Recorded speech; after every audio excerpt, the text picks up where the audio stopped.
He was considered the original Louisville Slugger. He was a three-time batting champ and retired with a career batting average of .341.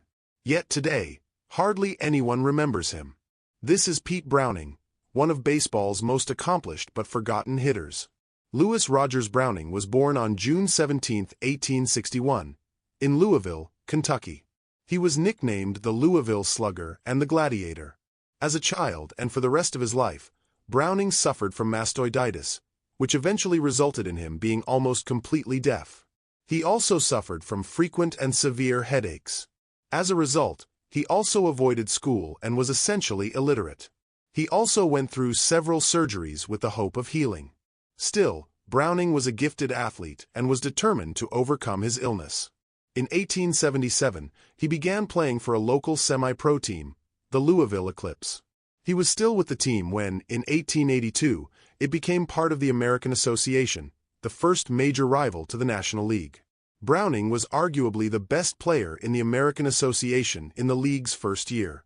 He led the league in WAR, batting average, on-base percentage, slugging, and OPS.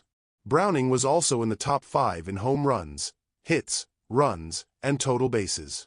He had an incredible OPS plus of 223, which showed how much better he was than his peers in 1882. Around this time, Browning became the first player to have custom-made bats, a practice that continues in the modern game. He was the inspiration for the famous Louisville Slugger line of baseball bats. The company later patented the name to honor Browning and capitalize on his fame. Browning was eccentric, and this extended to his bats. He had the unusual habit of talking to them and giving them biblical names. He won his second batting title in 1885 with .362. Browning dominated the league that year as he led in WAR, hits, on-base percentage, and OPS. 2 years later, Browning had career highs in WAR, batting average, runs, hits, triples, RBIs, and OPS, but incredibly did not lead the league in any of those categories. Tip O'Neill of the St. Louis Browns, and also known as Canada's Babe Ruth, had one of the most dominant seasons in baseball history. He had a .435 batting average and also led the league in WAR, runs, hits, doubles, triples, home runs, RBIs, on-base percentage, slugging, OPS, and total bases. Despite Browning's hitting prowess, he is generally considered a weak defender. Browning drank heavily to numb the headaches, and according to some accounts, he was an adequate fielder when sober.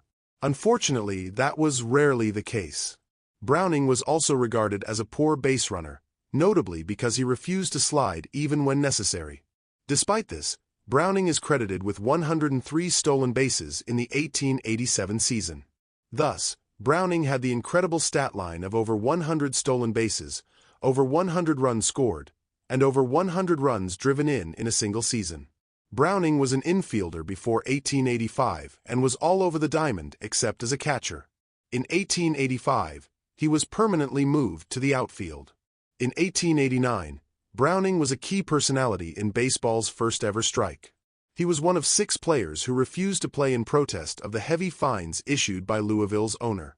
They returned after 1 game. That season was miserable for both the team and Browning. Louisville finished last with a record of 27 wins against 111 losses. Browning had the lowest average of his career with .256 along with a -0.2 WAR. Browning's strike, the first ever organized defiance of team owners, had a profound effect on the sport. This encouraged other players to band together and be more vocal. In 1890, this directly resulted in the formation of a new major league, the Players' National League of Professional Baseball Clubs, or more popularly known as the Players' League. It was formed by baseball's top players over a dispute over pay with both the National League and the American Association. Both leagues instituted a salary cap in 1885 of $2,000 per player, and despite promises, the salary cap in baseball remained. The National League also implemented the reserve clause, which limited the players' abilities to negotiate for their salaries and freely transfer to another team. Later, the salary cap quietly disappeared as teams sought to attract talent from rival leagues. But the reserve clause remained until Curt Flood challenged it in the 1970s. Browning bounced back in the new league as part of the Cleveland Infants, and led the league in doubles and won his 3rd batting title with .373. However, The league existed for only one season. As a result, Browning joined 5 National League teams in the next 4 seasons, his last in the majors. After the league folded, the players were supposed to return to their previous clubs. But Browning and several players defied this and signed with Pittsburgh. As a result, this piracy gave birth to the name Pittsburgh Pirates. Browning retired with a 40.4 WAR with a .341 batting average. He had 1,646 hits in 4,820 at-bats and 1,183 games, 295 doubles, 46 home runs, and 258 stolen bases. He scored 954 runs and drove in 659. He had a career on-base percentage of .403, slugging with .467, and an OPS of .869. He also had an OPS plus of 163.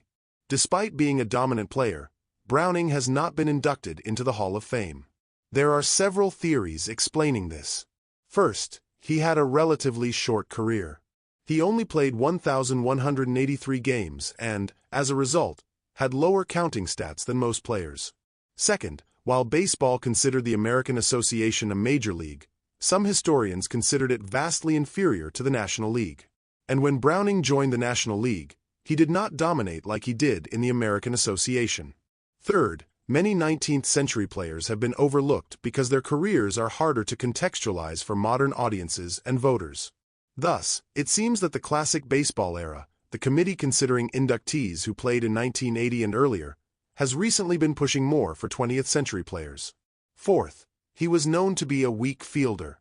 Defensive stats during that period were limited, but several anecdotal evidence showed he was usually a fielding liability. Still, despite these shortcomings, there are enough reasons to vote for him. His .341 career batting average is the highest among right-handed hitters, trailing only legends Rogers Hornsby, Ed Delahanty, and Harry Heilmann. Aside from the batting titles, his OPS plus of 163 is higher than many sluggers in the Hall of Fame. Browning's cultural contribution to the game, notably being the origin of the Louisville Slugger, is huge. He was also a key contributor to player empowerment and the creation of the Players' League. But still, he remains outside the Hall. Browning died on September 30, 1894. He was 44. Thank you for watching. Do you think Pete Browning should be in the Hall of Fame? If yes, what are the reasons why he doesn't seem to get enough support? Share your thoughts in the comments below. Please consider liking and subscribing. It helps a lot.